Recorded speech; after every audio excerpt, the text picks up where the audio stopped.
नमस्कार। The Sanjay show में आप सभी का एक बार फिर से स्वागत है।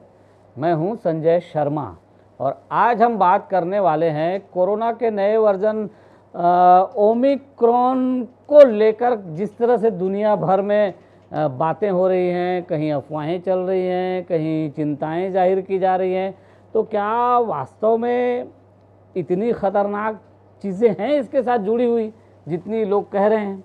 और चिंताएं तो हैं, लेकिन क्या चिंताएं कितनी जायज़ हैं, इसके बारे में बात करेंगे।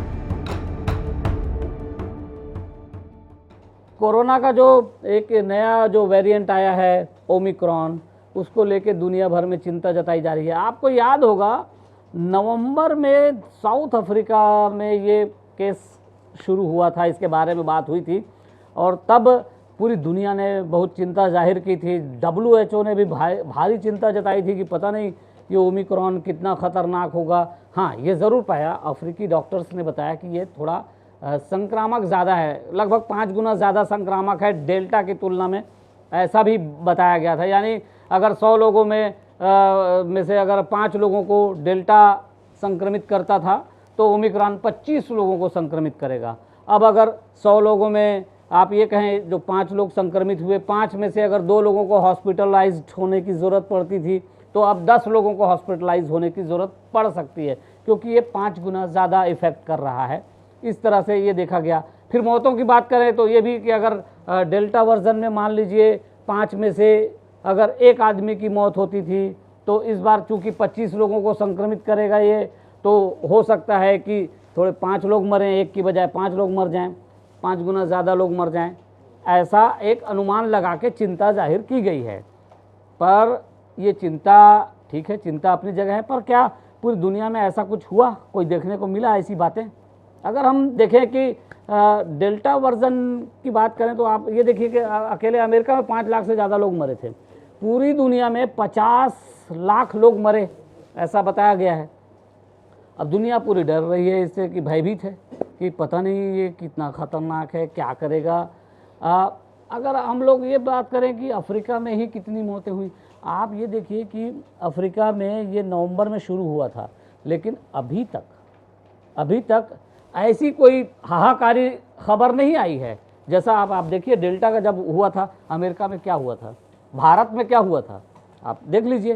15 दिनों के अंदर पूरे देश में हाहाकार मच गया था, हर तरफ हॉस्पिटल्स फुल, परेशानी ही परेशानी लोगों को। लेकिन नवंबर में जो ओमिक्रॉन चला साउथ अफ्रीका से, अफ्रीका में अभी तक ऐसा कोई बहुत तबाही मच रही हो, भारी हाहाकार मचा हो, इस तरह की चीज़ें नहीं आ रही हैं। जो मामले आए अफ्रीका में, करीब 78% जो भी कोरोना के मामले आए, उसमें अफ्रीका के स्वास्थ्य मंत्री का पिछले दिनों बयान आया था कि करीब 78% लोग ओमिक्रॉन पॉजिटिव हैं कोरोना के कुल मरीजों में से। तो अब उसके बावजूद ऐसा कुछ है नहीं। अब ये ज़रूर कहा जा रहा है कि अगर टीकाकरण हो गया है तो प्रभाव कम होगा, लेकिन कितना टीकाकरण हुआ है साउथ अफ्रीका की अगर हम लोग बात करें तो वहाँ पे कितना % टीकाकरण हो गया है? 45% से कुछ ऊपर टीकाकरण बताया गया है। लेकिन आप ये देखिए अभी की ताज़ा रिपोर्ट ये कहती है कि साउथ अफ्रीका में ओमिक्रॉन का जो उसकी जो लहर चली थी 22%, यानी 22% गिरावट आ गई। नवंबर से शुरू हुआ था, दिसंबर ख़त्म नहीं हुआ है, वो भी मिड नवंबर की बात थी जब ये ओमिक्रॉन के बारे में बातें हो रही थी। अभी दिसंबर ख़त्म नहीं हुआ है और ये कह रहे हैं, कुछ एक्सपर्ट्स ये कह रहे हैं कि साउथ अफ्रीका में ओमिक्रॉन की लहर ख़त्म हो गई। क्यों? क्योंकि 22% कम है उसका वहाँ पर। ठीक है, 45% लोगों को वैक्सीन भी लगा है, तो लेकिन क्या पूरे अफ्रीकी महाद्वीप में कितने लोगों को लगा है वैक्सीन? 7.8% की बात की गई है जो पूरे अफ्रीका में, अफ्रीकी महाद्वीप में लोगों को टीका लगा है। यानी पूरी दुनिया में सबसे कम टीकाकरण अगर कहीं पर हुआ है तो वो अफ्रीकी महाद्वीप है। अब देखिए WHO ये कहता है कि 70% भी टीकाकरण अफ्रीका में 2024 तक नहीं हो पाएगा, WHO का कहना है। लेकिन मज़े की बात यह है कि अफ्रीका के 54 देश हैं, जिसमें से सिर्फ 6 देश हैं जो वैश्विक टारगेट जो रखा गया है WHO की तरफ से कम 40% लोगों को टीका लग जाए, 40% लोग टीकाकरण करवा लें। ये जो टारगेट है इसको 54 में से सिर्फ 6 देशों ने पूरा किया। WHO की अभी की ताज़ा रिपोर्ट ये कह रही, माने अफ्रीकी महाद्वीप की बात है। और लेकिन ये भी मज़े की बात है कि अभी तक जो ओमिक्रॉन का जो लक्षण जिस तरह से आ रहा है, जिस तरह की समस्याएं उसमें आई हैं, और ओवरऑल 1 महीने में जो स्टडी हुई है, हालांकि ये स्टडी 1 महीना बहुत कम है खास करके ऐसी महामारी के लिए, लेकिन 1 महीने का जो अनुभव कहता है उसको देखते हुए WHO क्या कह रहा है? WHO को लगता है कि अगर पूरी दुनिया एक साथ आए, सब मिल के प्रयास करें, तो 2022 में इस महामारी को ख़त्म कर देंगे। अब लोग ये भी सवाल कर रहे हैं कि कब तक ख़त्म करेंगे, लेकिन अभी सिंगापुर के एक्सपर्ट्स ने ये कहा है कि ये इसकी कितनी इसकी संक्रामक क्षमता होगी उस पर निर्भर करेगा ये। लेकिन ये भी कहा जा रहा है कि अब ये कब ख़त्म होगा इस बारे में बेकार की बहस ना की जाए, बल्कि इस बारे में सोचा जाए कि जब ये संक्रामक ज़्यादा है तो जाहिर है कि अस्पतालों में भर्ती होने वाले लोगों की संख्या बढ़ेगी। अब अगर देखिए कोरोना का ही ये ओमिक्रॉन है, एक वेरिएंट है, तो लोगों को अगर ये पता चलता है कि उनको ओमिक्रॉन है तो सरकारें भी कोशिश करेगी कि भैया इसको हॉस्पिटलाइज करो, ये अस्पताल में इसका इलाज हो जाए। वो आदमी जिसको इसके लक्षण जिसके अंदर हैं वो भी कोशिश करेगा कि वो हॉस्पिटल चला जाए और प्रॉपर इलाज ले ले, क्योंकि ये नया वेरिएंट है, पता नहीं क्या हो इसके अंदर। ऐसी स्थिति में पहले 1 व्यक्ति अस्पताल जाता था, 5 व्यक्ति अस्पताल जाएंगे तो अस्पतालों पे बोझ 5 गुना बढ़ सकता है। और यही वजह है कि बहुत सारे देश इसको लेकर चिंता, जो WHO की मुख्य चिंता वो यही है कि अगर 5 गुना मरीज बढ़ गए या 10 गुना बढ़ गए कहीं पर तो फिर क्या होगा, और हॉस्पिटल पे जो जोर पड़ेगा उसका फिर क्या उपाय होगा। लेकिन सबसे बड़ी राहत की बात क्या है? राहत की बात यह है कि आप इंटरनेट पे जाके देख लीजिए, क्या साउथ अफ्रीका में कितने लोग मरे ओमिक्रॉन से। डेल्टा से तो पहले की बात थी, लेकिन अभी ये जो ओमिक्रॉन है जिसके नाम पे अभी भारी चिंता जताई जा रही है, कितने मरे, पूरी दुनिया में कितने मरे। अभी मैं देख रहा था तो उसमें US में 1 आदमी मरा, इजराइल में 1 आदमी मरा, वो भी कुछ गंभीर बीमारी थी उसको और वो 1 आदमी मरा। UK में 14 लोग मरे ऐसा बता रहे थे, और उसमें भी 14 में भी ज़्यादातर 50 के ऊपर वाले थे, कुछ गंभीर उनके साथ समस्याएं जुड़ी हुई थी। और अभी आप देखिए कि ये चिंता जताई जा रही है कि ये जो अफ्रीका और दक्षिण अफ्रीका से जो निकला है वेरिएंट, ये अमेरिका, यूरोप और अफ्रीका के ही कई देशों में इसकी बाढ़ आ सकती है। और ब्रिटेन के वैज्ञानिकों को लगता है कि अगर ओमिक्रॉन को ठीक से नहीं रोका तो ब्रिटेन के अंदर 75,000 लोगों की मौत ओमिक्रॉन से हो सकती है, ये ब्रिटेन के वैज्ञानिकों को लगता है। ठीक है, वहाँ पर तो बूस्टर डोज के बारे में भी शुरू हो गया है, सब बूस्टर डोज लगवाना चाहते हैं। अब ये एक पूरी दुनिया में एक बात और उठ रही है कि बूस्टर डोज लगा लो, लेकिन WHO कह रहा है भैया जब एक ही डोज नहीं लगाया किसी को तो तुम बूस्टर डोज लगाने क्यों चले, पहले कम से कम 1 डोज तो लगाओ, 2 डोज तो लगाओ लोगों को। 2 डोज भी अगर लग गया है तो अभी रिपोर्ट जो कह रही है वो ये कह रही है कि 2 डोज होने के बाद ये जो ओमिक्रॉन है ये बहुत ज़्यादा चिंताजनक नहीं है। अभी तक जो लक्षण आए हैं वो बहुत हल्के हैं। ठीक है, संक्रामक है, पहले 100 में 5 व्यक्ति को फैलता था, 25 लोगों को फैलेगा, 5 गुना बढ़ेगा। पहले 2 लोग मरते थे, अब 10 लोग मर जाएंगे। ऐसा एक ये गणित है, क्योंकि ये गणित है तो गणित की बात अलग है और जो ज़िंदगी है उसकी बात अलग है। हमें सोचना पड़ेगा कि गणित है वो एक कैलकुलेट करके बताता है कि भाई पहले 2 मरते थे, अब 5 गुना ज़्यादा होगा तो 10 मरेंगे। तो ये एक चिंता है। हाँ, लेकिन क्या हम इसको नकार दें?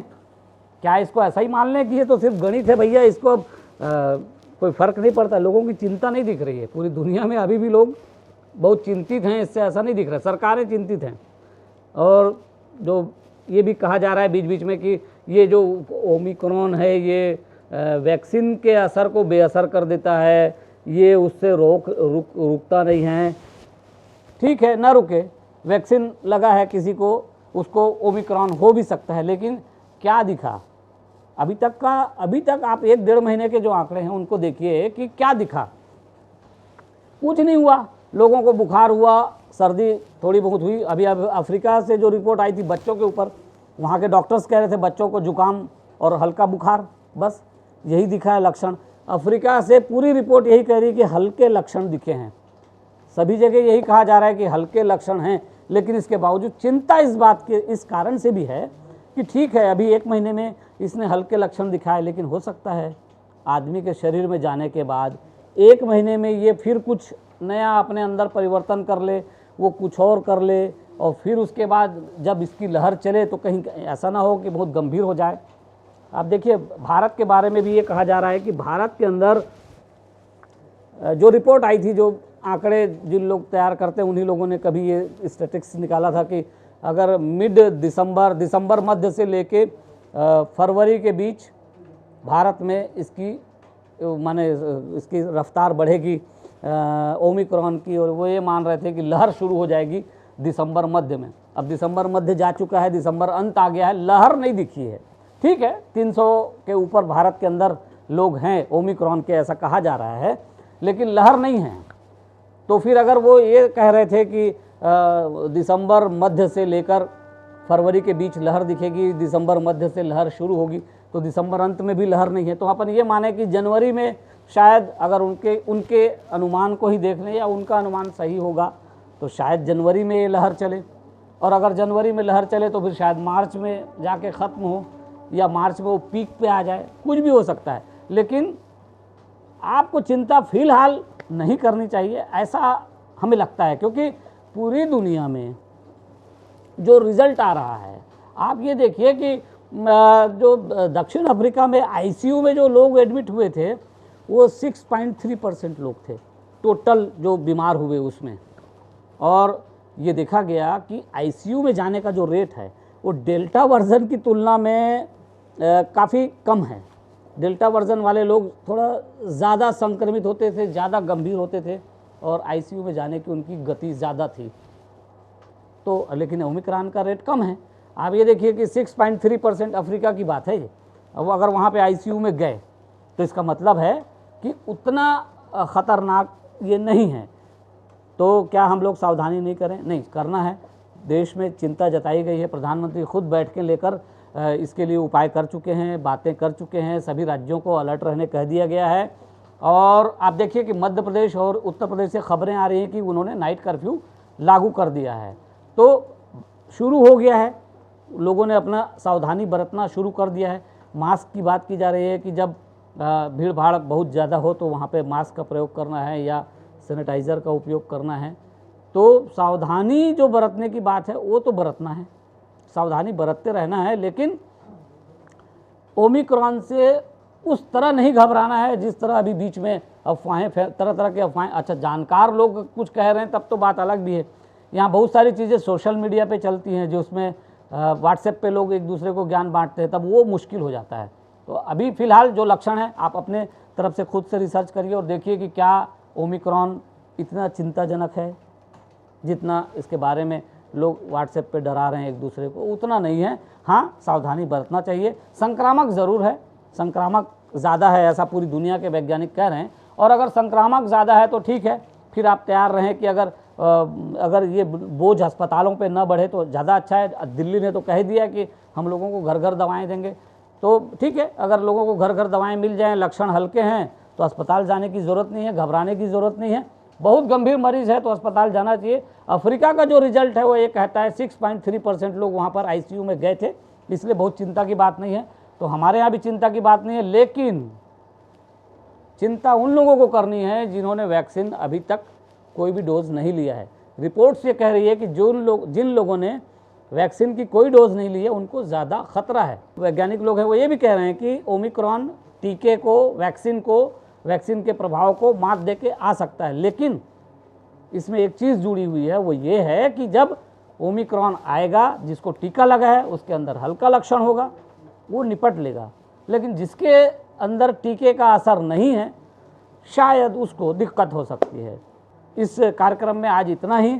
आगे फिर कभी किसी मुद्दे पर बात करेंगे। वीडियो अगर पसंद आ रहा है तो लाइक कर दीजिए और शेयर भी कर दीजिए, और IBC 24 के इस खबर विभाग यूट्यूब चैनल को सब्सक्राइब ज़रूर कर लीजिएगा। तो अभी के लिए इतना ही, नमस्कार।